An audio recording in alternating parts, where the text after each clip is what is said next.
Hello, everyone. Welcome. It is Sunday, January 27th, 2019.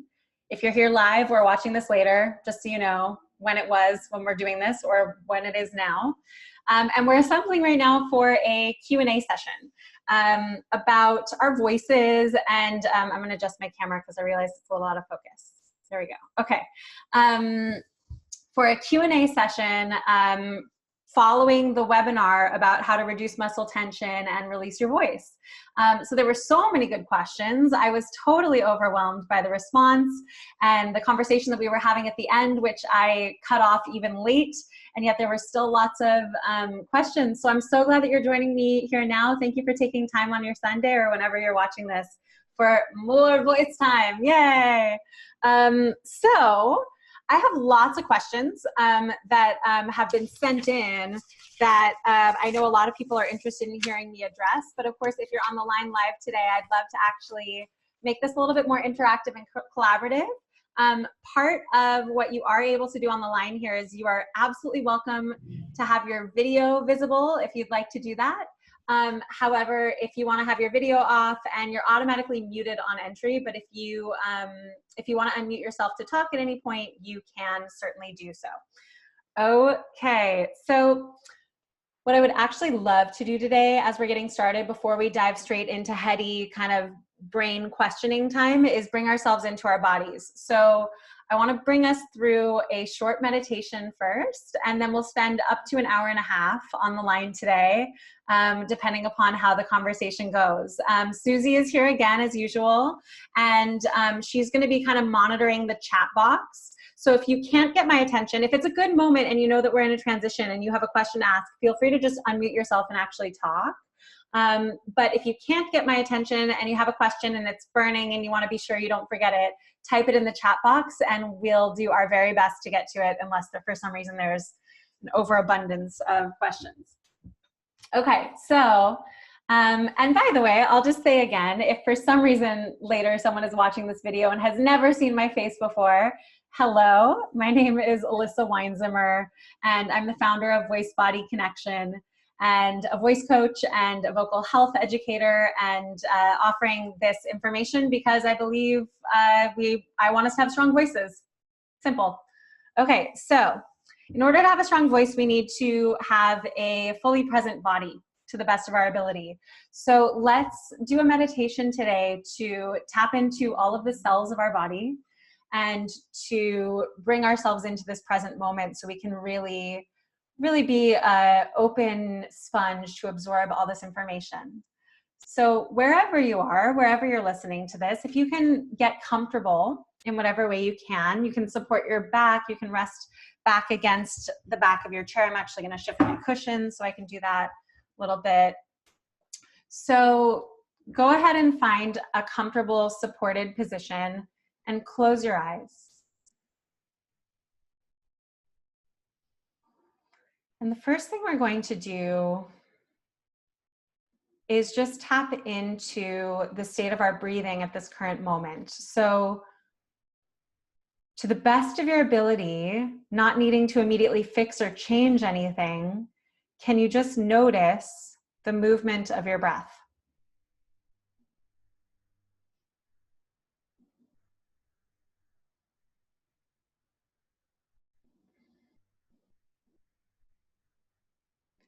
And what I invite you to specifically pay attention to is the three directions or the three planes, which are up and down, side to side, and front to back. And as you breathe, breathing is a three-dimensional action, but which planes or which directions do you notice the most? Do you notice the side-to-side movement, the swinging of your rib cage? Do you notice the expansion, front to back, and the shape change of your spine on the front to back plane, the sagittal plane?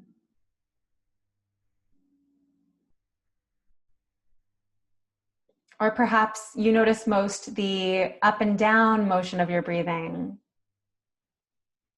the ideally gentle rising and falling of the shoulders.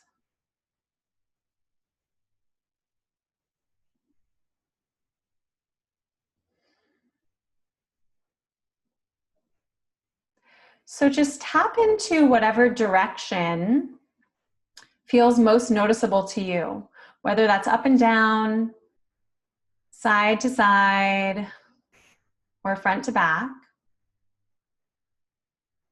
And actually today we're going to do a little bit of movement in our meditation. So whichever way it is, can you exaggerate it through some movement? So let's say you're noticing the side to side. Can you expand your elbows as you breathe in and release your elbows as you breathe out to kind of emphasize lateral movement? So just exaggerate what you're feeling a little bit more. If you're noticing the up and down, can you sit up a little bit taller as you inhale and release as you exhale? If you're noticing front to back, maybe you actually round and arch the spine. You arch up and back as you inhale and you curl your body a little bit forward as you exhale. So choose whichever directionality of movement you want to exaggerate in. And just continue for a couple more breaths to move in a way that exaggerates that motion.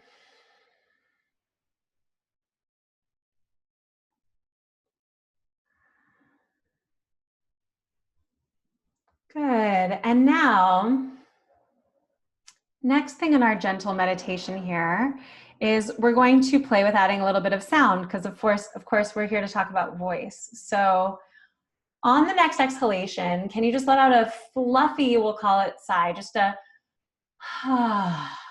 just whatever sound, and make the sound that feels most true to you. Inhale, and then sigh it out.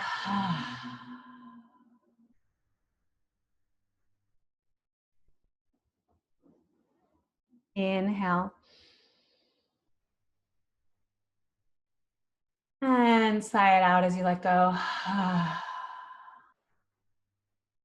It's a sound that would feel like a relief. Last one, inhale.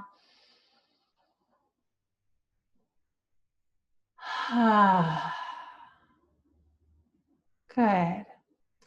Gently bring your exaggerated motion back to a bit more of a gentle, easy centered place. And now pour your attention down into your feet. Imagine that from the bottom of your feet, almost like you're a well filling up with water, that your feet start to get heavy with the fluid of the water filling your body. And the movement of that water, the filling up of that water moves up your lower legs, across your knees, into your lower legs, filling into your upper legs, through the pelvis, just this heavy flow of water up through the belly, helping your guts be heavy,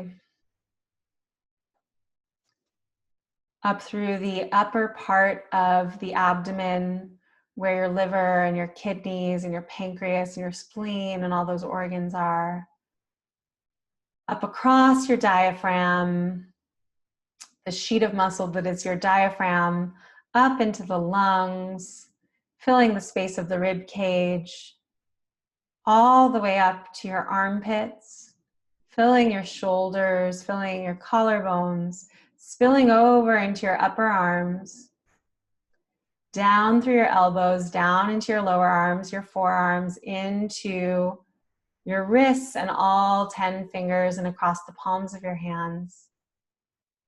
Moving up across the shoulders, filling up your neck, filling up your skull, your jaw, all the way up to the top of your head, the crown of your head. And now your whole body is filled with this gushy, heavy fluid. And if you could just start to move around almost like you were a piece of seaweed in the ocean, how does that heavy fluid in your body, how does that encourage you to move? And if you tap back into your breathing, what does that do to your breathing? Is your breathing different than it was before? Just a couple more times as you move, kind of like a piece of seaweed in the water. Can you let out a sigh, a sound that would feel good on your exhalation? And as we talked about in the webinar, as interesting as this might feel against the contrast of your heavy fluid body, can you let your sound flow, pour up and out?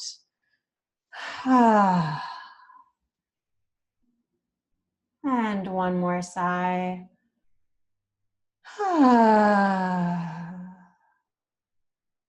Gently allow the movement to become a little bit subtler and a little bit subtler until you seaweed rock your way back to the center. Let's just inhale, reach our arms up over our head, interlace our hands here, grow really tall. And just to exaggerate those 3 directions that we played with before, stretch over to one side. Let out your sounds, let out your voice, let out your air. Inhale back up to the center. Stretch over to the other side.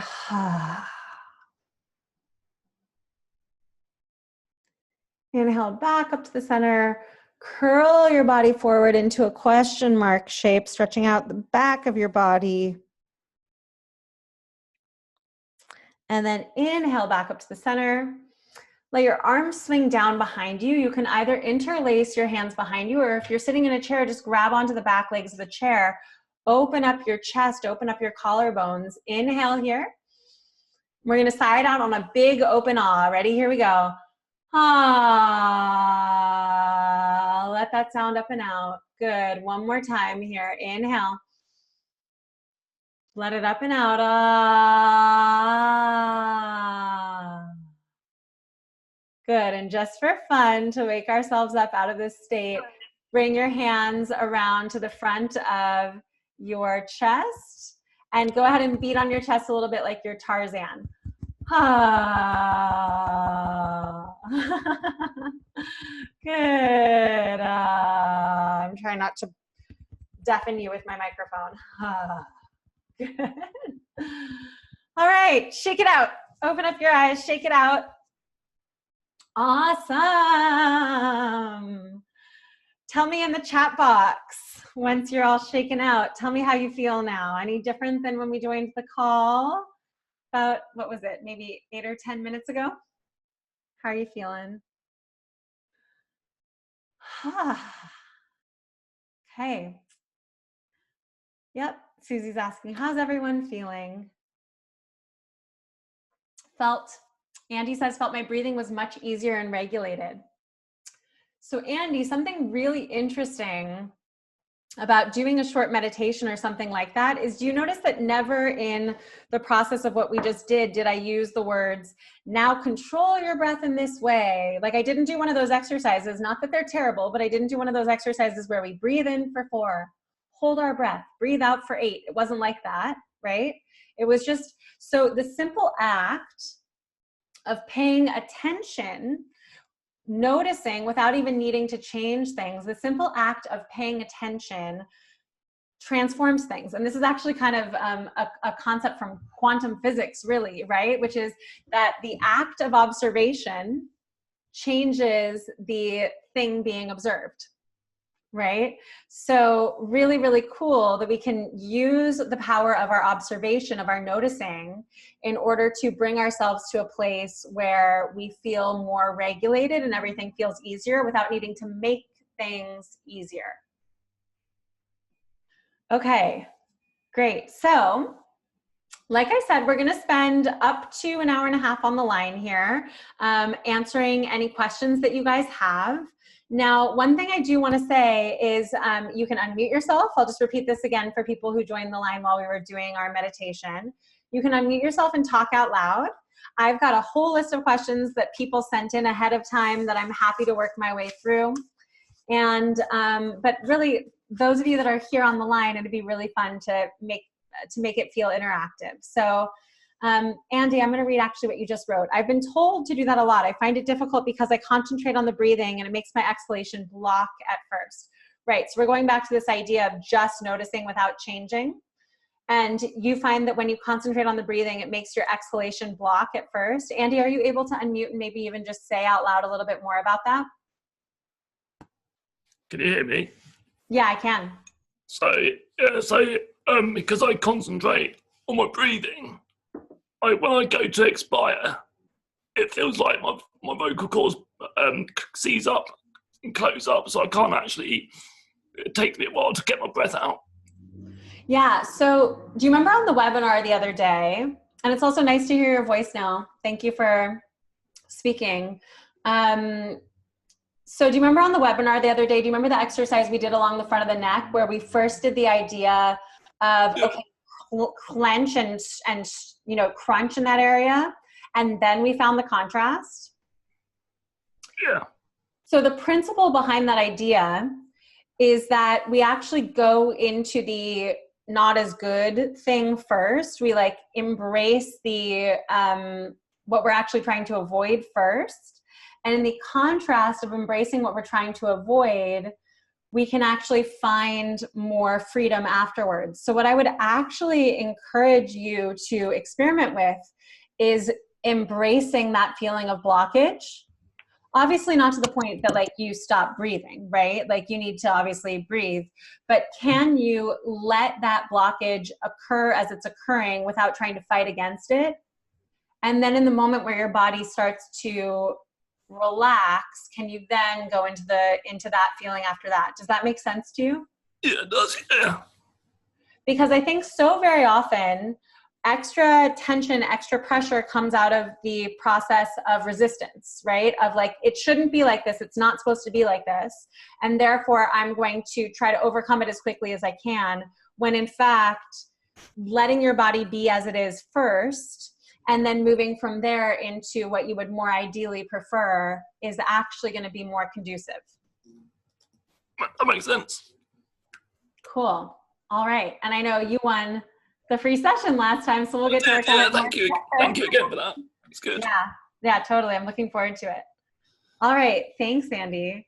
So here's where I want to start today. I'm going to actually start with a question that came in.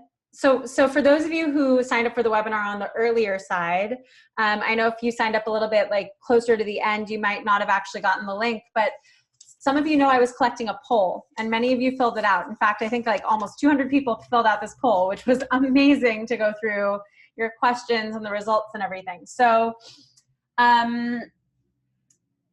one of the things that was repeated throughout here that I think is really, really important to address is a question around anxiety, around how do I deal with my anxiety about this whole issue. I feel like my stress levels and just everything that this is causing, the ripple effect in my life, is making it impossible for me to even relax or release enough to deal with the actual issue on a physiological level. So how do I release my anxiety so that I can deal with this problem? Does anyone relate to that? You can just raise your hand. I'll feel you energetically across the universe.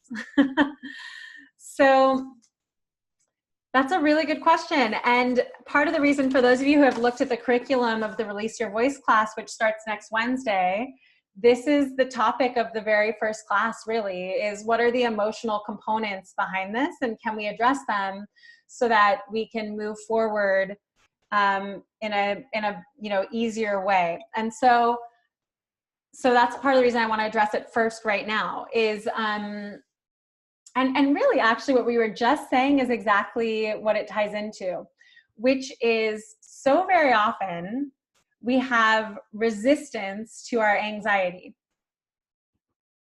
So let's think about the word stress for a second, right? Because in our modern language, especially those of us who speak English primarily, and you're obviously speaking English if you're listening to me right now, when we talk about in the English language, when we say, oh my God, I'm so stressed, right? That's what we say. We go around to our friends and we go, I'm so stressed. I'm having such a stressful week, right? We're actually kind of misusing the word.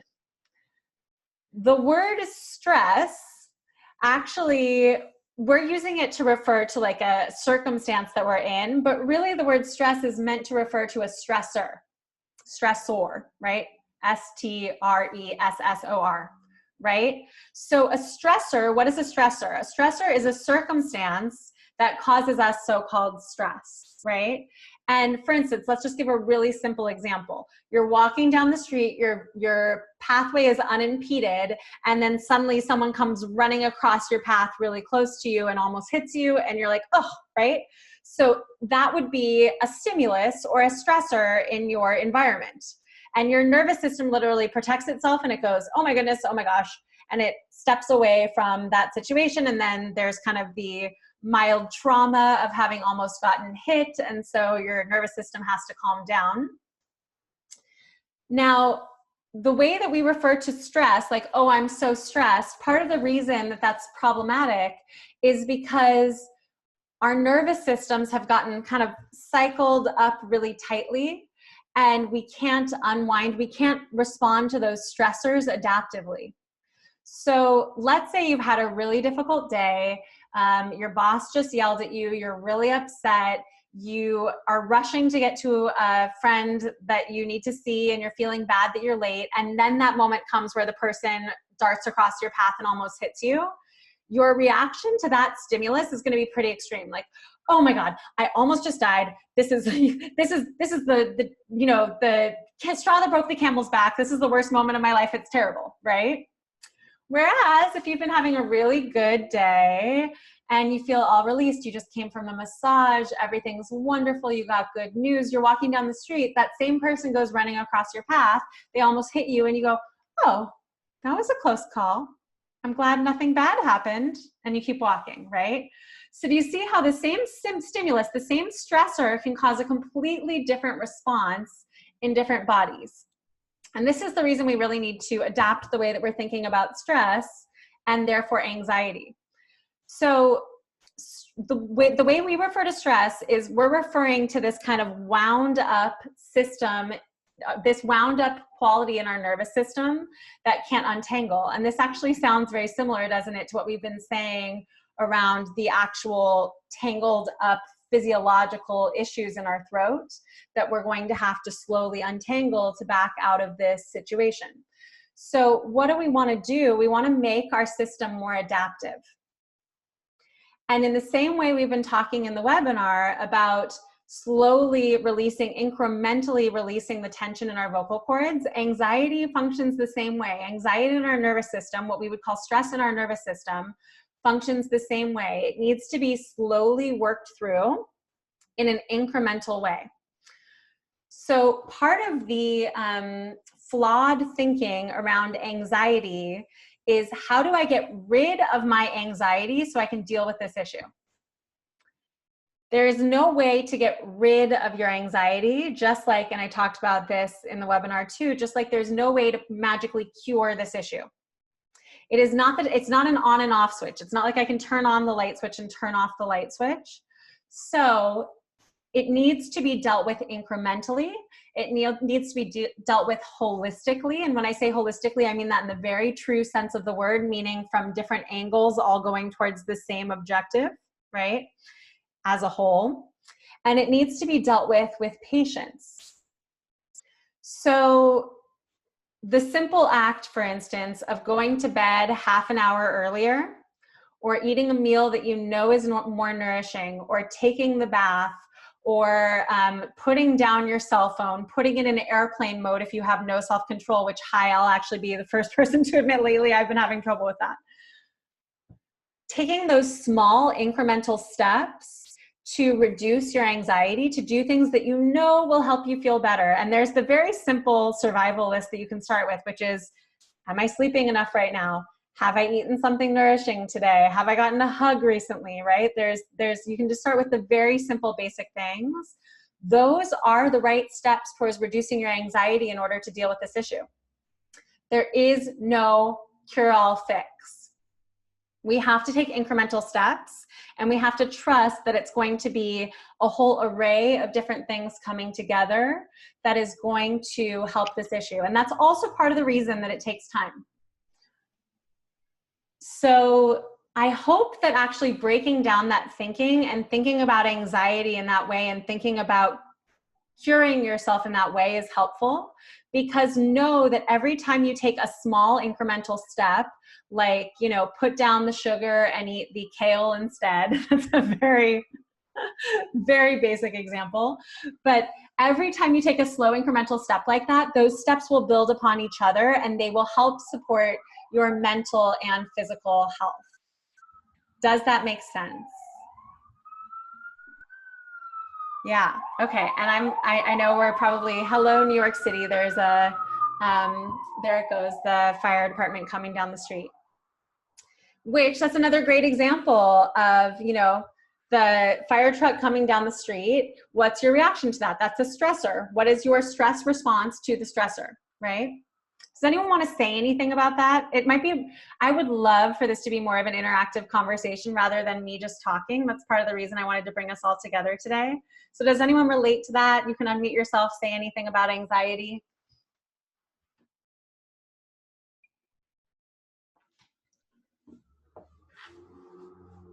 Okay, that sounds good. Feel free to interrupt me at any time as we go along. Okay, so that's the spiel that I wanted to give about anxiety. And in class next week, something that I'm going to go into is some very specific frameworks for how to think about changing your habits and how to be able to have a little bit more compassion for the iterative and incremental process.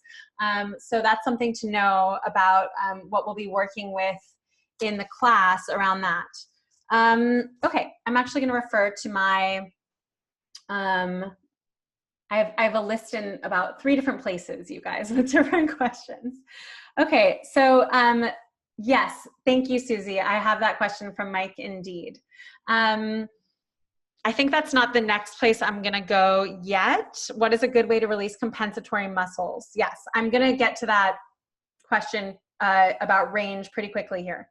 So the next place I wanted to go in terms of, and really there were some really big themes in these questions.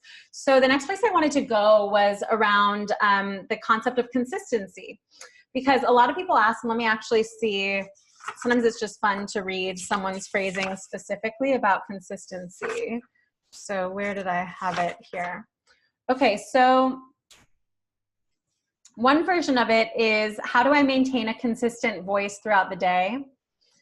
Another version of it is, how do I speak continuously without losing vocal energy?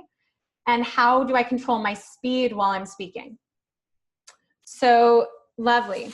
Consistency is a really big question, right? Because especially with something like muscle tension issues, the quality of muscle tension issues, in fact, this is something I heard early on when I was going through my own voice issues, was that it's probably a muscle tension issue if your voice is better at the beginning of the day and gets progressively worse towards the end of the day. And it's probably more of an acid reflux issue if it's worse at the beginning of the day and it gets progressively better over the course of the day. Does that kind of make sense? I'll explain to you why that is in reverse. And that's an oversimplification, in fairness. But part of the reason you know you're dealing with a muscle tension issue as it gets worse over the day is because think about, you know, going out for a long run. The beginning you stretch and you're feeling good and you're all jazzed up and you're energized, and then you start going for the run, and over the course of time your muscles are getting tired and now you're dragging, and by the end of the run you're like, okay, I think I'm done now, and you stretch again, right? That's how the muscles in our throat work when we're getting tired over the course of the day. Versus acid reflux, part of the reason your voice might be worse at the beginning of the day and get better is because you guys might have remembered, you might remember that during the webinar I described that issue that when you're sleeping, the acid in your esophagus can creep around over to the back of your vocal cords. So when you wake up in the morning, they're more inflamed. And as you are upright in gravity in this relationship over the course of the day, things get a little bit better. Right? So an interesting way to think about why your voice would be different throughout the day.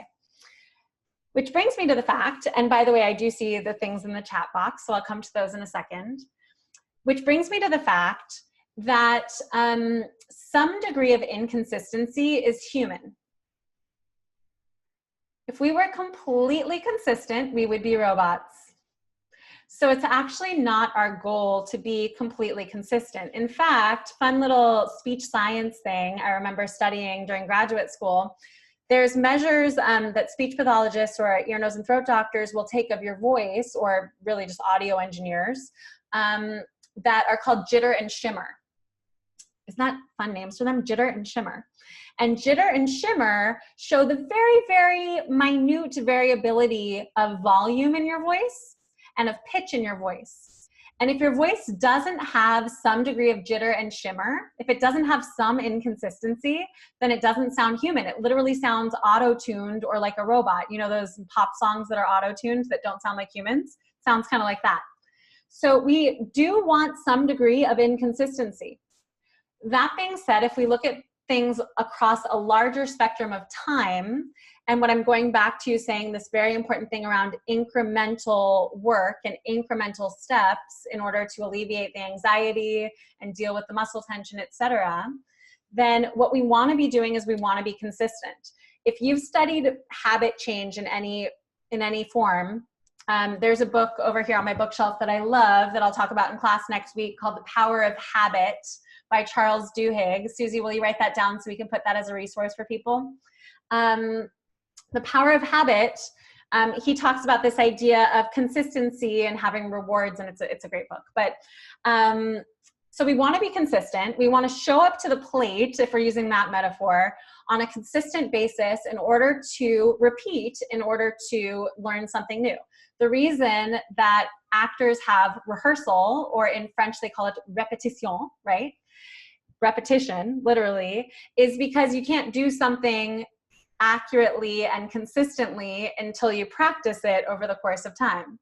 So consistency comes from practice. And I'm actually going to use a totally non-vocal metaphor to share this with you, to say more about this, and then we can come back to the voice, which is in my business, actually. I've been running this business for 7 years now, 8 years. And at the beginning, I was like, oh, I'm going to help people with their voice. I'll send them emails every once in a while. I'll let people know. I'll do classes every once in a while, etc. And, my business, it was like my side thing. I was doing other things, etc. Now, in order to actually serve you guys best, I send an email to you every Thursday. Every Thursday I send you an email, right? And that allows me to have the consistency of being able to share with you in a way that I can show up and I can offer new content and I can help you and you're going to hear from me. That's how we do things, right? And that's how I've been able to get to the place where you guys are here listening, where I can actually help you. So just to say, in any facet of your life, including your voice, consistency is about showing up, is about taking the steps. And I will also say from personal experience, I feel like my camera is going in and out of focus. Are you guys seeing that? Leaning forward and back. It's also about letting go of needing to do everything perfectly, because in order to be consistent, you have to just do the baseline, minimum, most important stuff, and you just got to keep showing up. If you try to build yourself like a mountain overnight, it's going to be too daunting. So you just show up and you do a little bit at a time. And that's how we are consistent, and that's how we improve. Okay.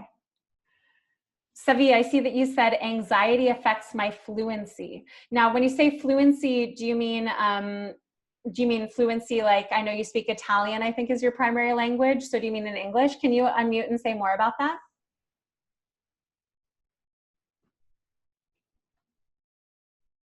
Here, I'll press unmute for you. Savi, is it okay if I unmute you? I'm not, Savi might be, can you hear me? Okay, we'll come back. It's okay. I didn't mean to put you on the spot. If you want to come back, Savi, it is okay if I unmute you? Okay, perfect. Go ahead and, can you just say more about what you mean about anxiety affects your fluency? Oh, can you hear me? Yes, now we can hear you, yes. Hi, I'm actually in my bed because it's it's late where you are in Italy. That's fine, no problem. What I mean is, like, there are some days I wake up in the morning, I feel very fluent in all the languages I speak. I speak quite a few languages. Awesome. And there are some days I wake up in the morning and I just can't speak, like I'm not fluent enough. And I was wondering, why is that? It's a great question. When I think I need to understand more what you say about what fluent means. Does it mean without like speaking without thinking, so you have and to then think gaining more? yes. I feel like my brain is tired, my muscles are tense. And you think it's coming from anxiety? I think it I think it is. So yeah, okay, here's an image for you that I'll describe and tell me if this resonates for you. So you guys know that feeling of watching yourself from the outside, of like kind of being out of body, right? Mm-hmm. Imagine that you're performing or that you're doing something important and eyes are on you. You know that feeling, like I'm sure you've had it, Sevi, where you feel like you're kind of monitoring yourself, like you're watching, like, am I doing it right? Was that okay? Did I do all right? Do you know what I mean?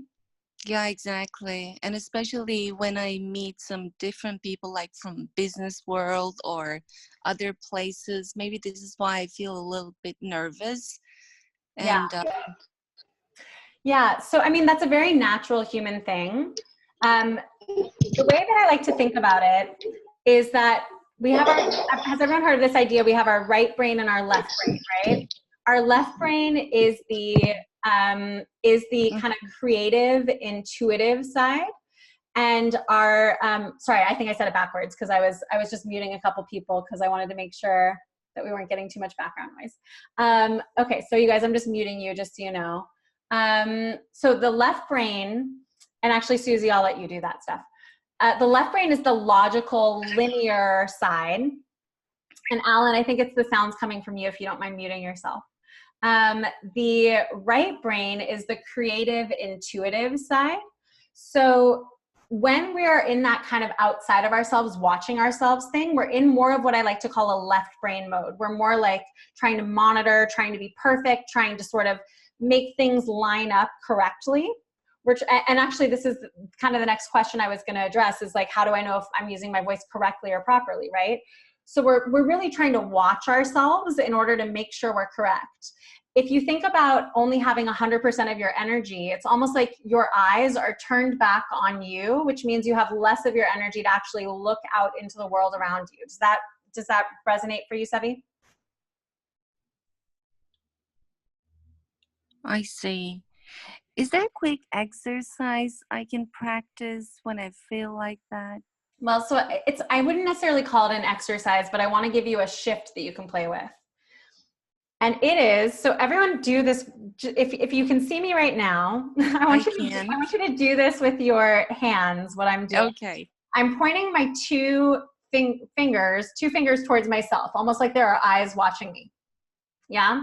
And these are the eyes that are going, you're not doing it right, oh my gosh. And notice how you want to pay attention to that and be like, it's like the parrot on your shoulder, right? I want you to take those two fingers and point them in front of you, so that you're actually looking at what's in front of you right now. And then feel yourself fully in your body, but really, really allow yourself to see the world around you. And that is the shift. It is, instead of being in this left brain, I'm watching myself, I'm monitoring myself mode, we bring that energy inside of ourselves and we bring our eyes back into our eyes. And we actually truly just become present with the world around us. So the shift is to make the outside world the thing that we pay more primary attention to than ourselves. Does that make sense? Yeah, it makes. I got it. Yeah. And when you do that, it's almost like, I like to think of the idea of like being Peter Pan reuniting with his shadow. It's like we step back inside of ourselves and we now have 100% of our energy to move into connecting with others and showing up fully, as opposed to monitoring. And it's hard. And that's the reason I wanted you to use your hands, is because that's really the image that I use. So it may, you know, if you catch yourself using your hands in a funny circumstance in the future, you can just think of me. Does that sound good, Sevi? I'll do that. Tomorrow morning I'll try. Okay. Yeah. Thank you. You're so welcome. Thank you for sharing. Okay. So, great. Bill, I see that you said, enjoyed the webinar, shared the link with your voiceover clients. Thank you for sharing. And yes, yes. Oh, right, Bill, I remember this. We were going to have a chat about mouth versus nose breathing, and I've got a question about that today. So let me do what I said I was going to do next, which is the how do I know if I'm correct question. And then let's go into some talk about breathing and range. Does that sound good to everyone? I'm just going to imagine that you're nodding where you are. Okay, so, and Bill, we'll unmute you when we get to the breathing stuff. So this is really a very basic question that whether or not you think you have this question, I think we all have it at a certain point, which is how do I know if I'm using my voice correctly? How do I know if I'm doing it right? How do I know if I'm using proper technique? So there is in my opinion, there is a flaw in thinking inherent in that question. And the mindset flaw is that there is a right and a wrong. There is a correct way of doing things and there is an incorrect way of doing things. There's a proper way of doing things and there's an improper way of doing things. And actually this is gonna feed over really nicely into the breathing conversation. That is a very binary way of looking at the world. It's a very dualistic way of looking at the world, this idea of good and bad or right and wrong. Now, if you feel very, very committed to that way of thinking, we could sit and have a debate for hours, and at a certain point I'd ask you for a glass of wine, but I get it, that's okay, but I want to present the possibility that we can step fully out of the right and wrong, the good and bad paradigm, and we can step into a paradigm where we are considering what it's good for. So what is this pattern of breathing good for? What is this way of using my voice good for? Because when we actually tweak the question in that way, what we realize is that there are many different ways of using your voice and many different ways of breathing and many different ways of slicing a sandwich that are good for different situations. Cutting the crust off might be good for one of your children, and putting extra peanut butter might be better for another one of your children, right? So we want to actually, what we want as humans is we want to be adaptable and flexible.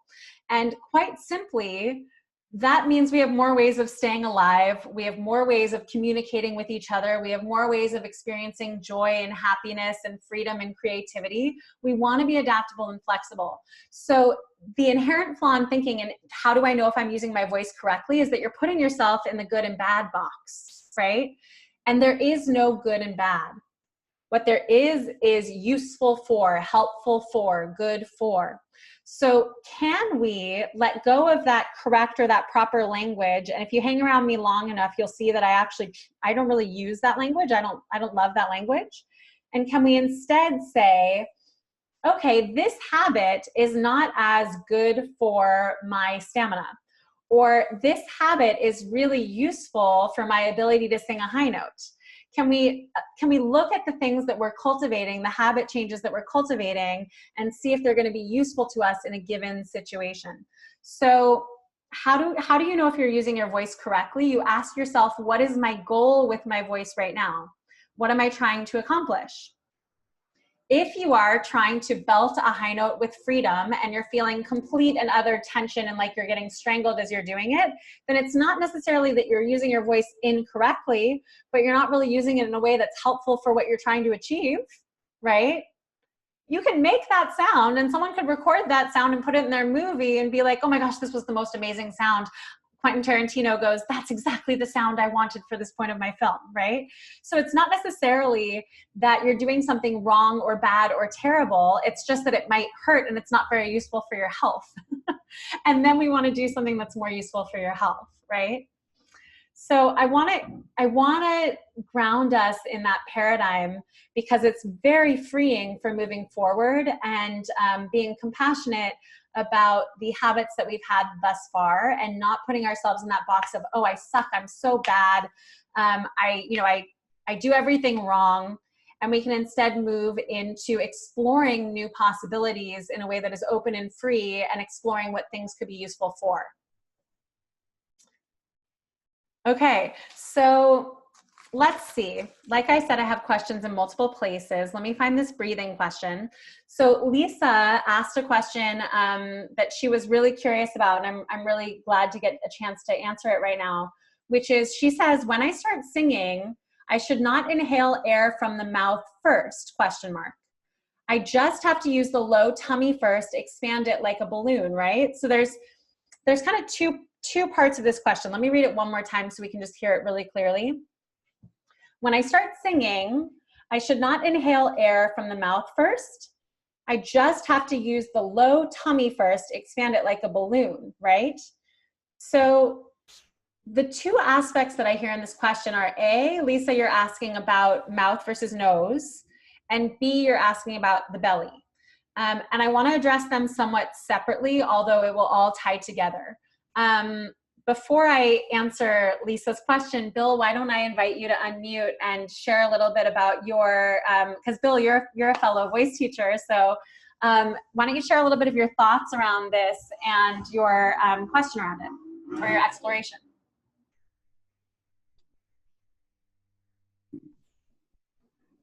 Hey, Bill. Hi there. How are you? I'm so good. How are you? It's nice to hear your voice. Again, I will add all of my voiceover and audiobook clients really enjoy your session. Thank you, Bill. A newsletter every single Sunday that gives links to, you know, stuff that I like. When you and I started talking about breathing, you had just put out a video about the importance of breathing through the open mouth. Yes, I had. And Lisa's asking about it too. Yeah. And, you know, here's the thing. First of all, a lot of my breathing exercises come from, how shall we say, yoga, Tai Chi, all of which, you know, celebrates the idea of breathing through the nose. Mm-hmm. You and I both agree, well, that's not quite how voiceover works.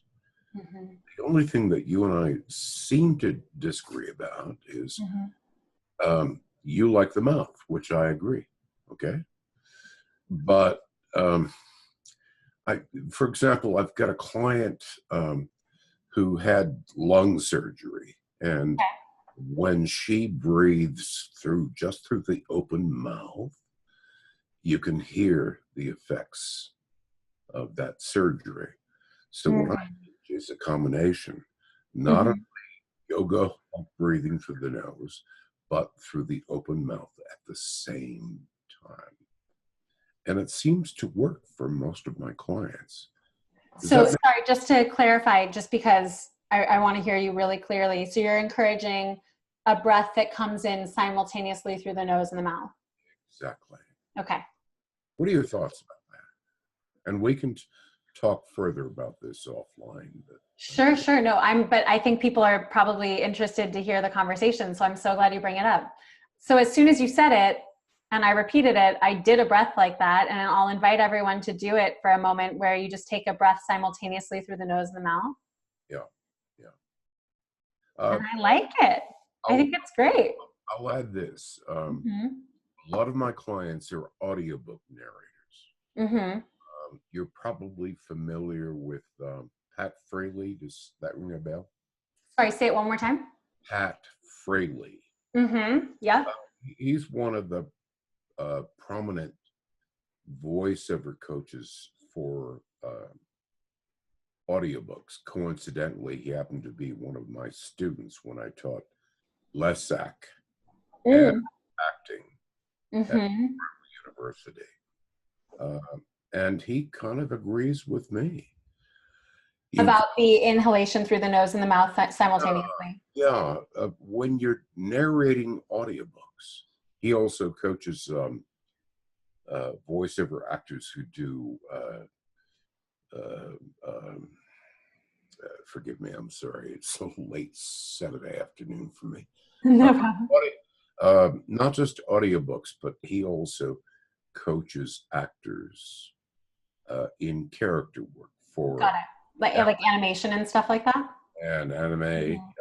and so on and so forth. But like I said, in audiobooks, unlike, let's say, doing commercials, like a 30-second commercial for you name it, where we don't want to hear any breathing, because it's got to be tight. In audiobooks and in some kinds of narration, we want to hear the talent's breath. We want to hear breathing naturally. And we breathe. So and I'll let you go because I'm enjoying this session, but No, all my point is that it's possible to not only through breathing from the diaphragm, which, and you and I know what we're talking about. Why do we breathe from or through the diaphragm? Because that expands the breath capacity to handle in audiobooks and corporate narration those horrible run-on sentences. So your thoughts. Well, I'll just go back really specifically. The diaphragm's a whole other conversation. And in fairness, we'll get to the belly thing, which ties into it. But I'll go back specifically to what you're saying about breathing in through the nose and the mouth simultaneously, and say that it's actually I'm catching myself in a binary, and this is the nature of living in a dualistic world, and then trying to step out of the binary. But certainly having the conversation where you say, should I breathe through the mouth or should I breathe through the nose, leaves out the possibility of doing both at the same time. Yeah. Or doing neither. But I think it's a lovely idea to explore the mix, because it's more possibilities for adaptability. And while I believe that it's possible to achieve an easy inhalation through the mouth, mm-hmm. I do know that a lot of people have trouble finding that freedom to do so, and therefore maybe mixing it with a nose breath is actually going to help bridge the gap. So anything that's going to help bridge the gap, like for instance, the person you're describing who has lung issues, I think that's really great. So and just to go back a little bit to explain for those listening a little bit more about why we're even having this debate, let's actually do a little bit of a exercise so everyone can feel this. I'd love that. Yeah, so take a moment and everyone just breathe in and out through your nose. So keep your mouth closed. My camera went out of focus again. I'm trying to bring it back. Breathe in and out through your nose.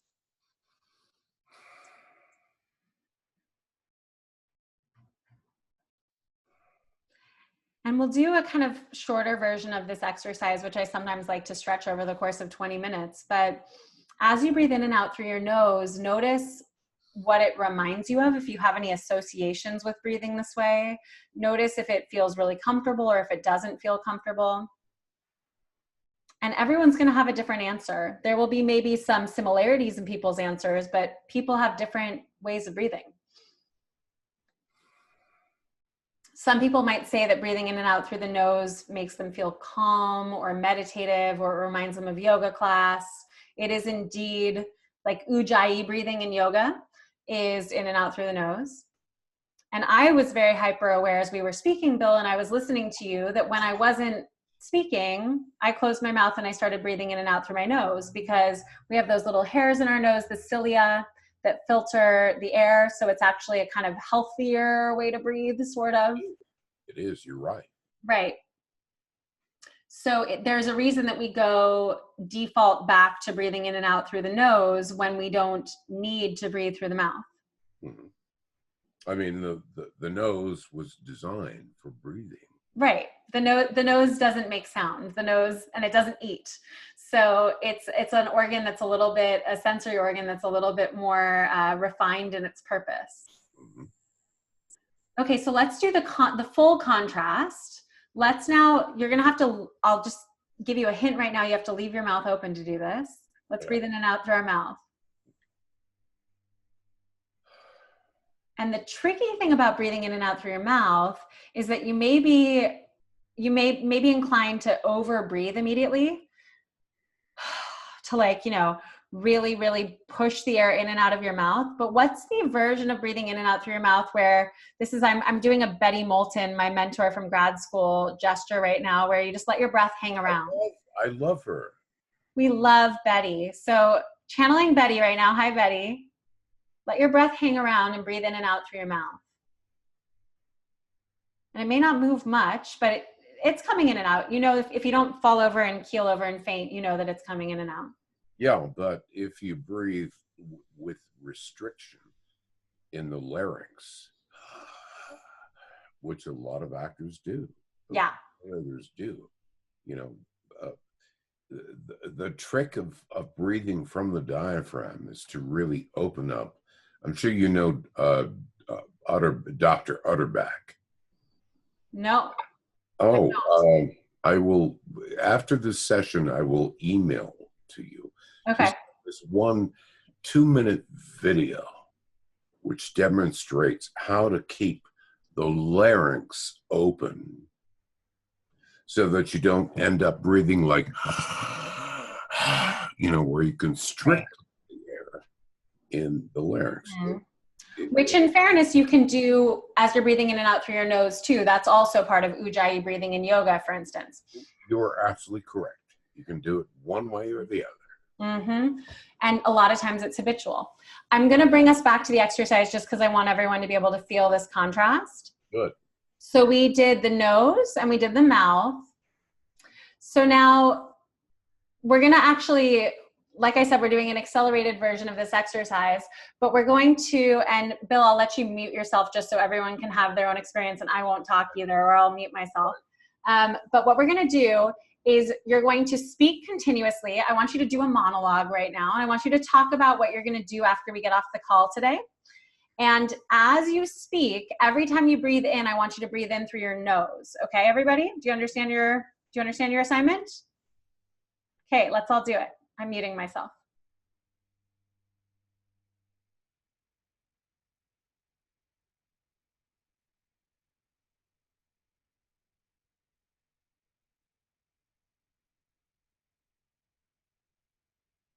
Okay, I'll unmute myself to say, how was that, everybody?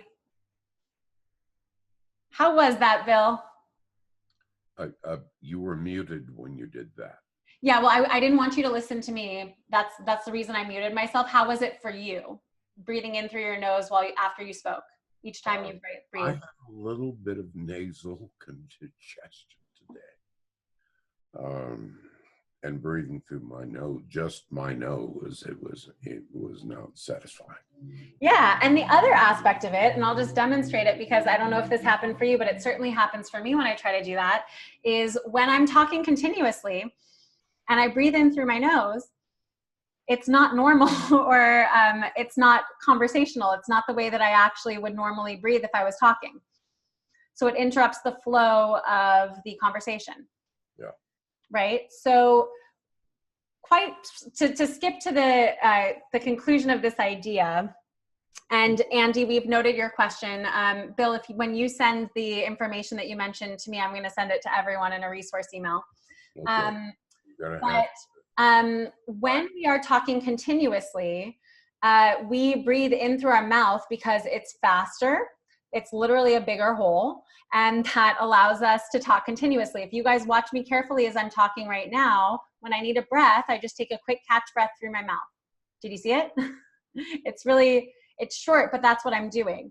And that's the reason getting good at the mouth breathing habit is important, is because it's part of our adaptability to be able to speak when we're speaking continuously. Does that make sense to you, Bill? I'm trying to find that Dr. Cutterback. Okay, don't worry. I'll let you focus on that, or you can do it later. But so it's important for us to be able to breathe in all the different ways. And specifically for voice and speech and singing, it's very important for us to be able to breathe in through our mouth. Now I'm going to kind of go back to Lisa's question that we initially started with, which is she asked, should I not inhale air from the mouth first? I just have to use the low tummy and expand it like a balloon, right?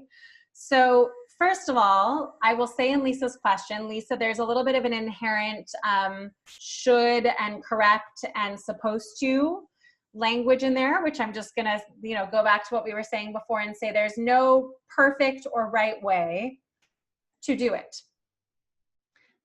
That being said, let's say you're singing an aria or you're singing a song and you have a quick moment to breathe.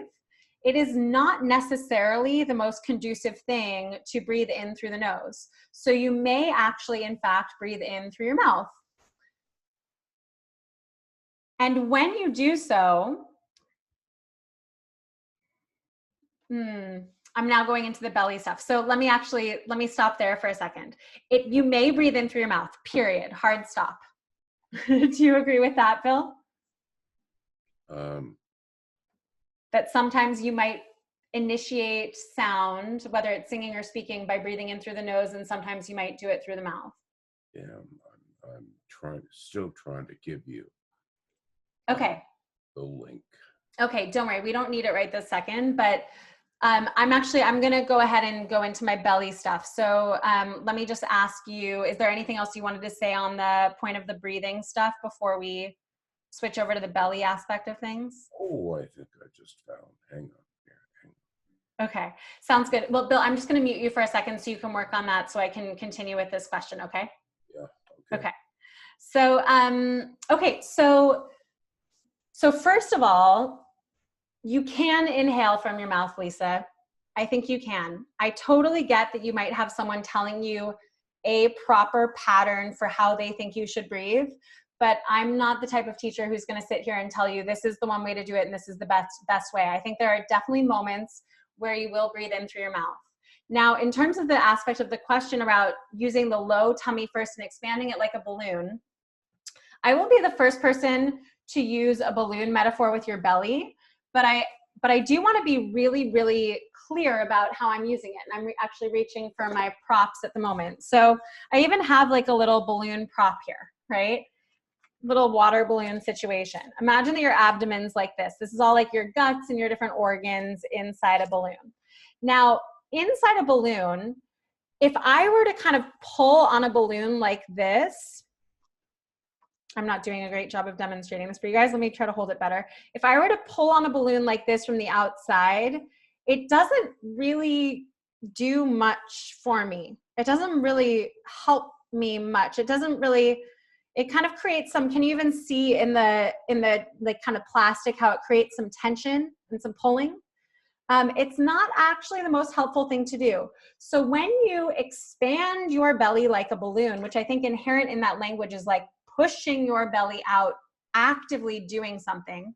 When you expand your belly like a balloon on an inhalation, I think it can actually cause some isometric pressure, sort of like we're seeing the drag across the plastic on this balloon.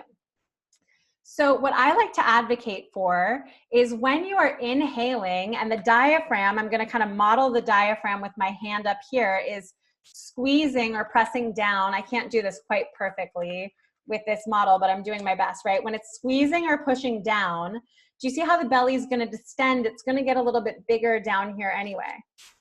It bulges a little bit. The bulging is a reflection of the fact that there is a muscular, like kind of thing at the top of your peritoneal sac, fancy word, at the top of your abdomen that is pushing down. Your diaphragm is expanding and flattening downwards, and the contents of the belly are going to move down. We don't need to pull them. We don't need to help in any way. They're already distending on their own. Then the action when we are exhaling, and there's debate about this, and I know there's other voice teachers out there listening to this who might disagree with me, but this is where I'm going to stand my ground with what I think makes the most anatomical sense. If we use the low abdominal muscles to squeeze the bottom of the water balloon, it distends the contents of the abdominal sac back upwards.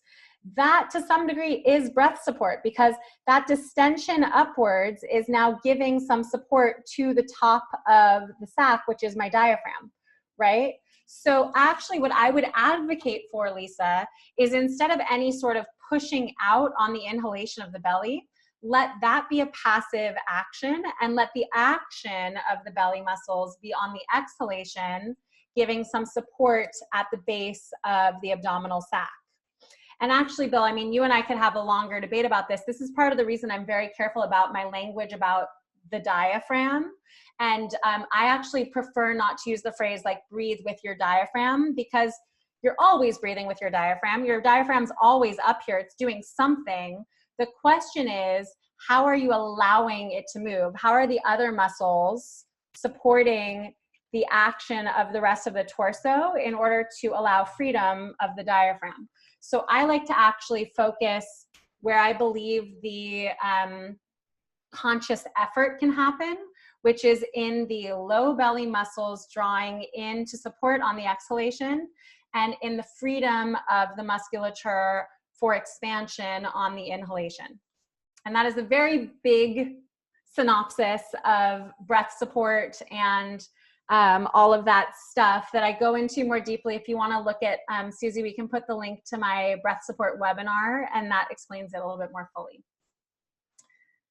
Okay, so let's move on to another topic. Thank you for going with me on that fun one that I hold near and dear to my heart. Suzanne, I see that you've posted some things here.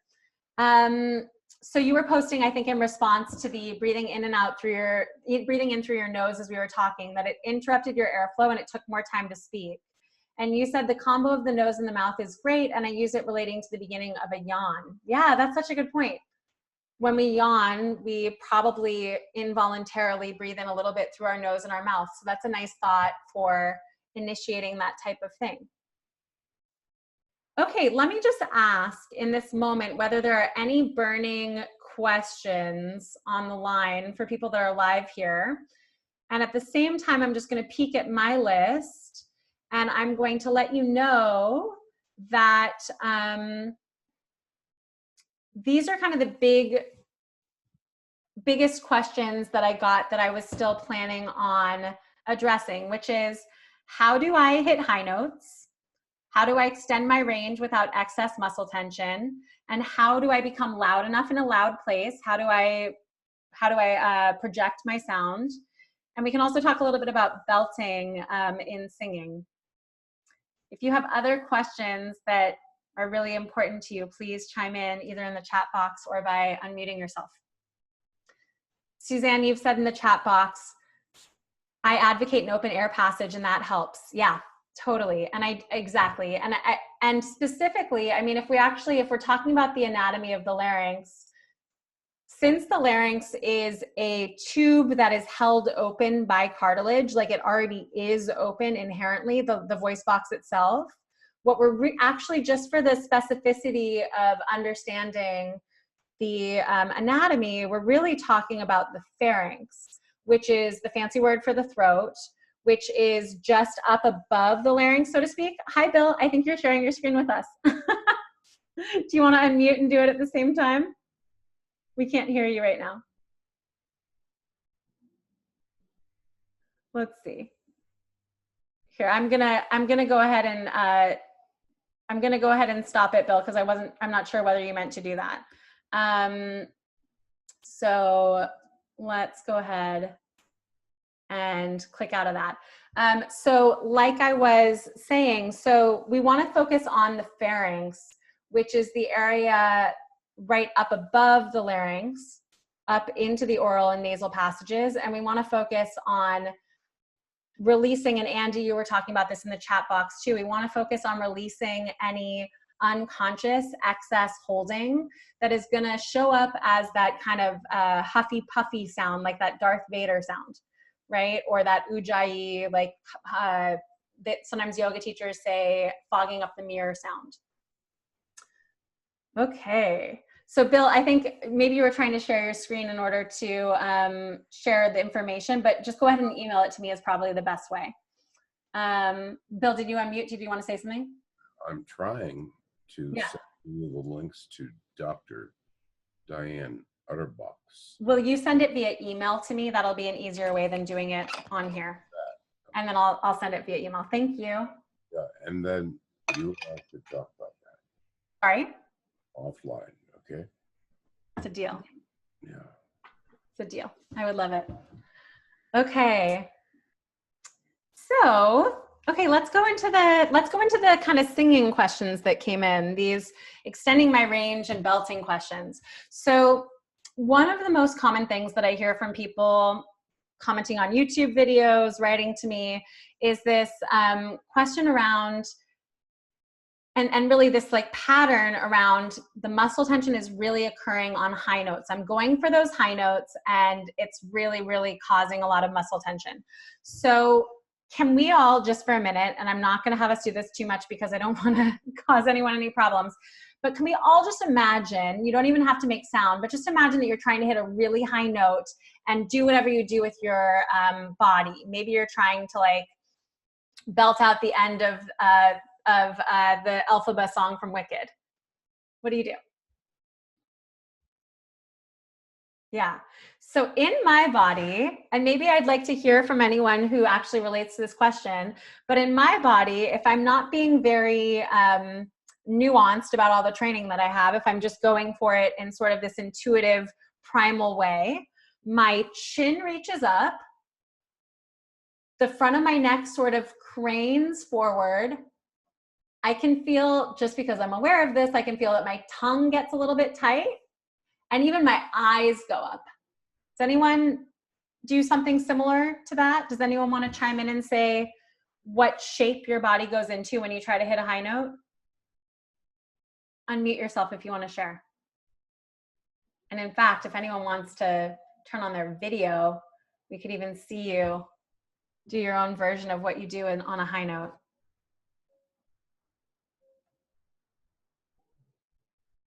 Okay, I think I put you a little bit too on the spot. We're a little shy right now. So okay, then type in the chat box to me and tell me if you don't relate, if you're like that, Elissa, that doesn't make any sense. But what I see for most people, and you can certainly watch, you know, videos of people performing, is that when we go to the high notes, I'm gonna now have my microphone, we go, uh-huh. And everyone just do your version of it again. And then maybe just point on your body to where you're feeling a lot of tension. Jaw, under the tongue, front of the neck, just like this craning upwards. Now, quite practically, it makes sense that we would think up and we would go up for the high note, right? It literally makes sense. If there was something on a high shelf, we literally do the same shape. We reach up to try to grab it. But the issue is when we do something like that, we're bringing ourselves very out of alignment and we are using kind of this intuitive sense of what we think we should be doing instead of staying aligned and trusting that sound can come through the alignment. So remember we talked about in the webinar, this was one of the biggest things I shared, we talked about that idea that sound flows up and out. The directionality of sound, the directionality of your breath, your voice, your emotions is up and out. What that then means is that this flow of water, I'm going to use the metaphor of water like a river.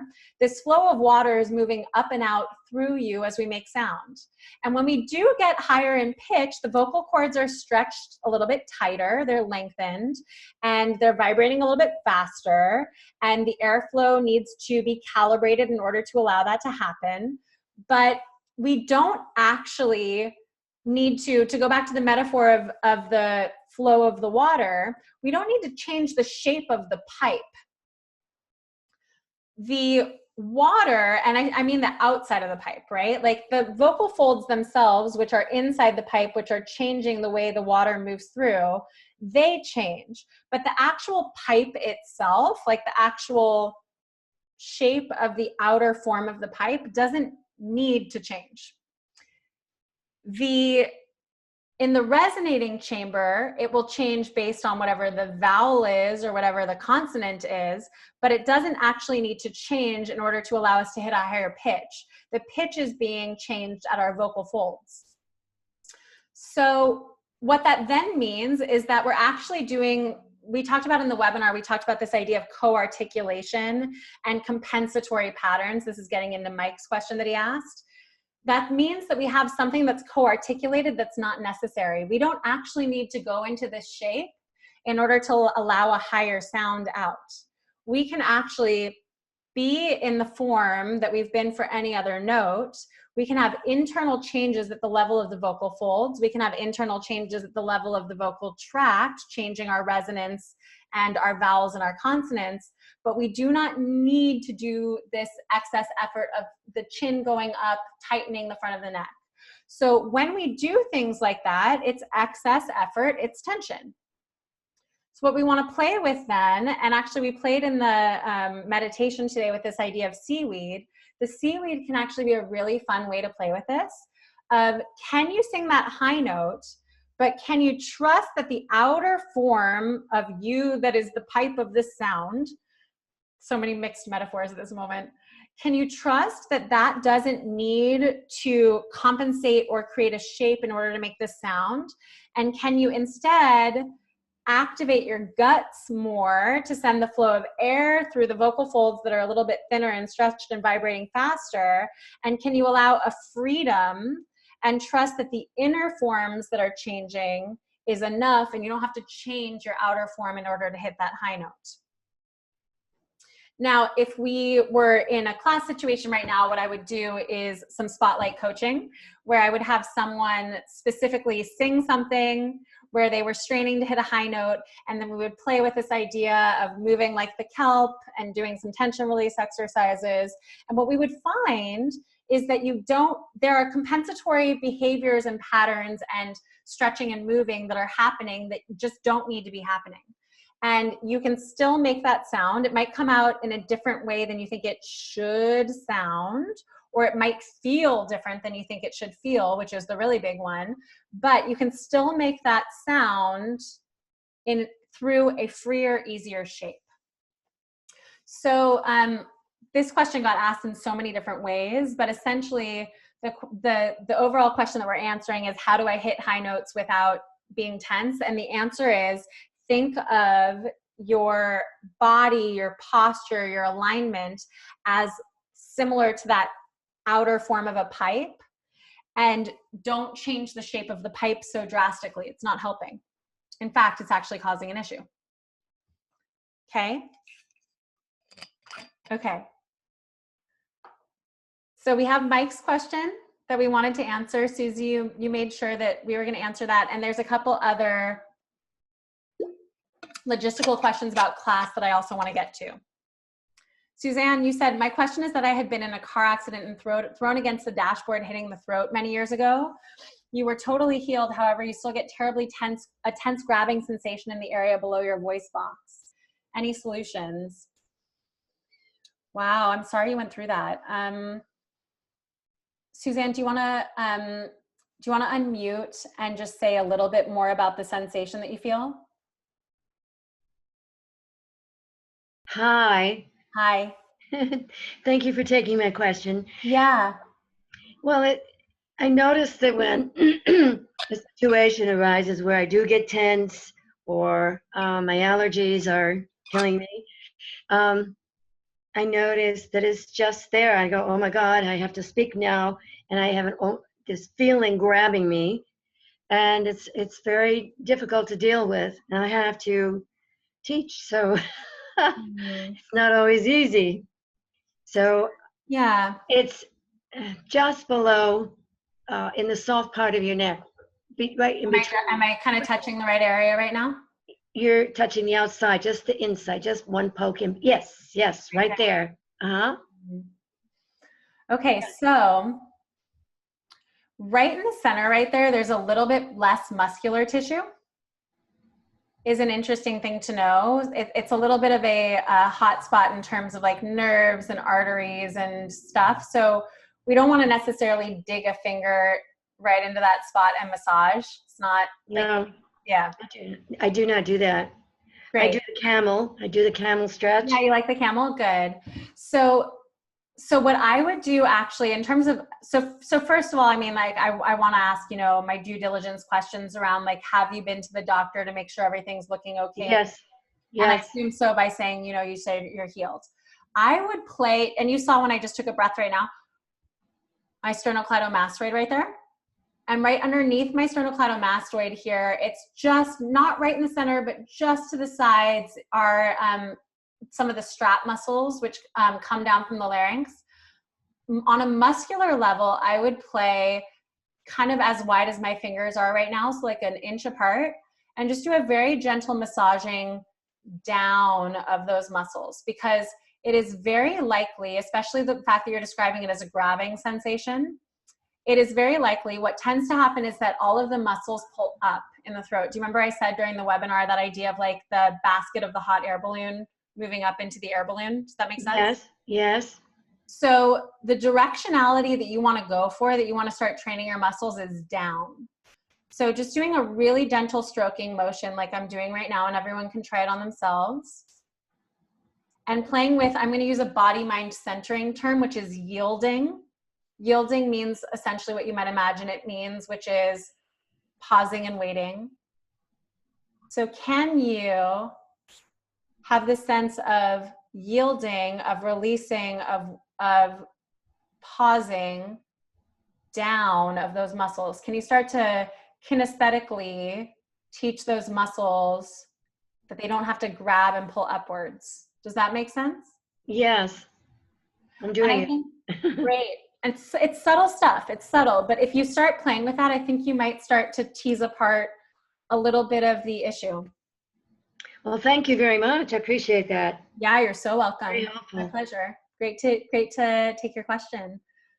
Okay, so in the interest of time, because I don't want to run over too much today since I did so the other day, I just want to answer Mike's question and then get to a couple of the other questions that I had queued up.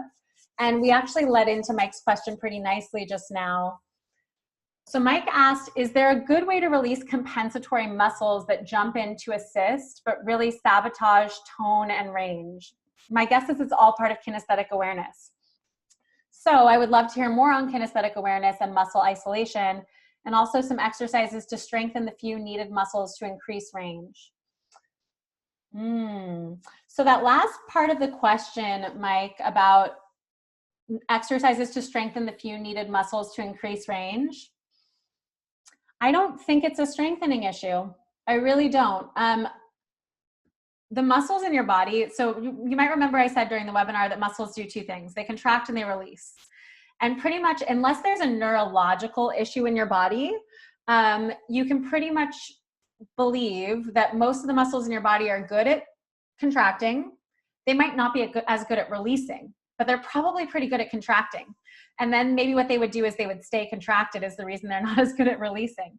So actually, I don't think you need to strengthen any muscles to improve your pitch. I think it's really much more a question of making sure that there's not something co-articulated that is excess effort or strangling the resonance or the sound or your ability to move freely in the way that you want to in order to get to that place where you can hit the high pitches or whatever pitch you want.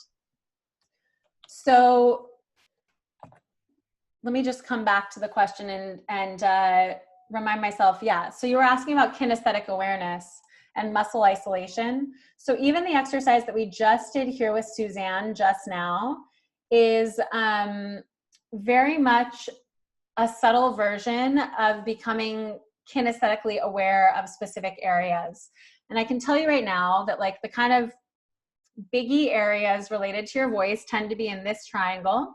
And we're dealing with shoulders, we're dealing with back of the neck, we're dealing with front of the neck, we're dealing with the scalenes and the sternocleidomastoid and the jaw.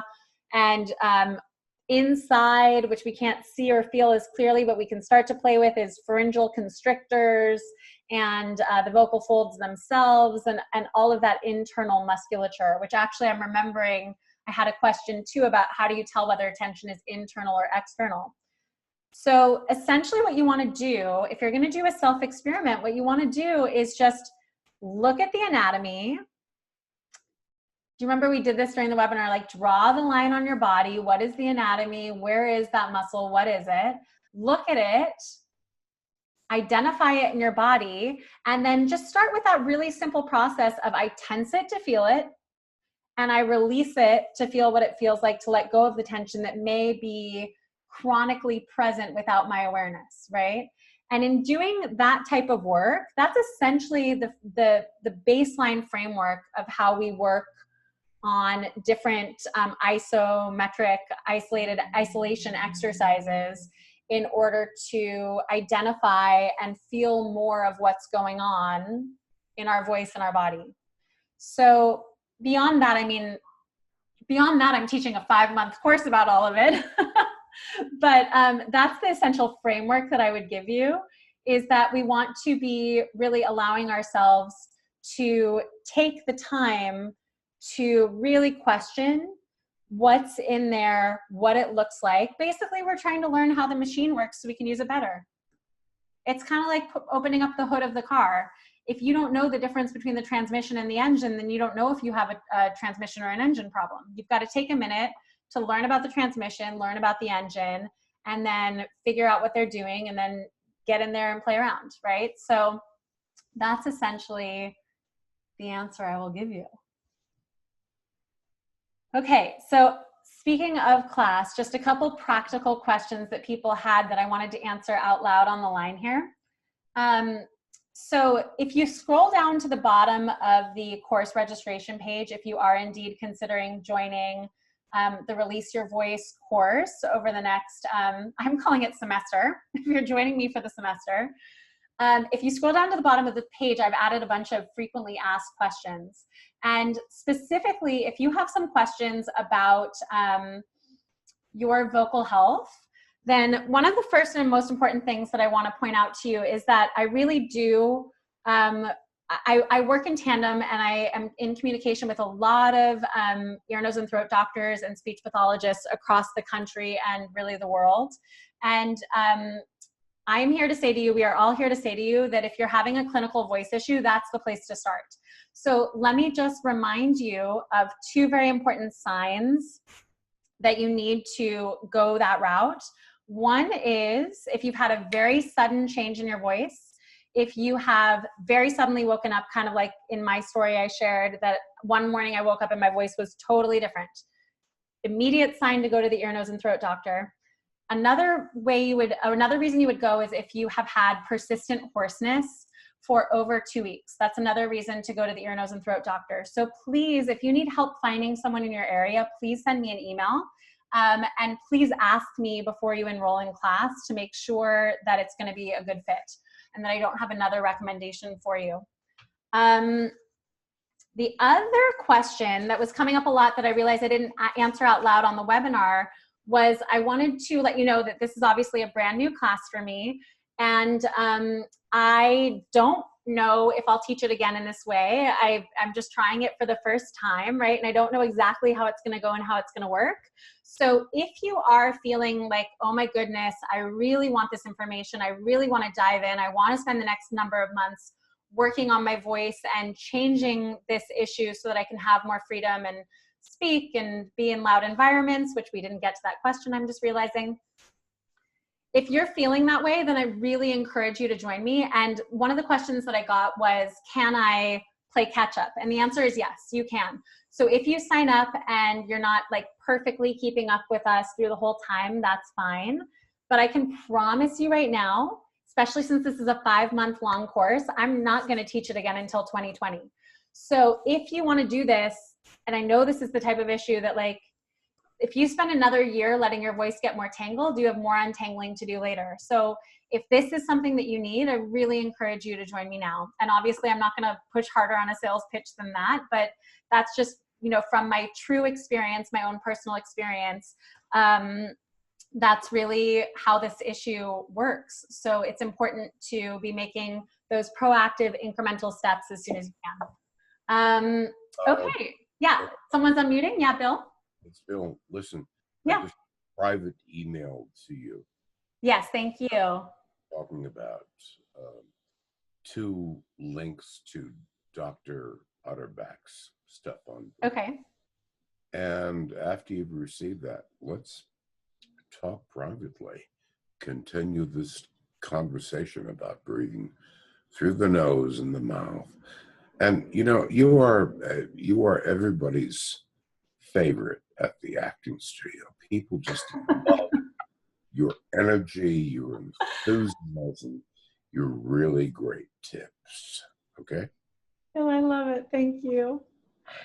I just have one thing that I was just going to suggest because I think it's a fun idea and I want to say it in the witness of everybody. Why don't we plan a time to record something together and have the conversation more fully? Does that sound good? I'd love to do that. I think that sounds fun. Let's collaborate on that. I would love it. All right, great. Amazing. Thank you, Bill. All right, so we're at time anyway. So if you have other questions, please let me know. Susie and I are here on email responding if you have personal questions about whether class is for you. Another reminder that I put in the email today that I just do want to remind you is if you are in a so-called developing country, and this is work that you really could benefit from having access to and your economic scale doesn't allow you to do that, then please apply to the Economic Scale Scholarship. And if for some reason even $29 a month, which I chose that number after doing some research and making sure that there would be some skin in the game and some investment, but still pricing it in a way that it's accessible. If for some reason that's a barrier for you, then please reach out to me. I'd rather hear from you than not. And obviously for those of you who live in a country where the economic scale is not that, please join as a full participant. So, okay, great. I'm sure there's so many more things I could say. I could sit with you guys here for a long time, but it is Sunday at 5:30 p.m. here on the East Coast, and my dog needs a walk, and you guys need to get back to whatever you're doing. So thank you so much for joining me. Thank you for your questions. I truly feel honored to be in a position to just be of service and show up and have these conversations. So have a wonderful afternoon. Thanks for tuning in and hope to see you in class if that's the right thing for you. And either way, hope to see you in this voice-body connection / voice world as we move forward. Thanks, everybody. Bye.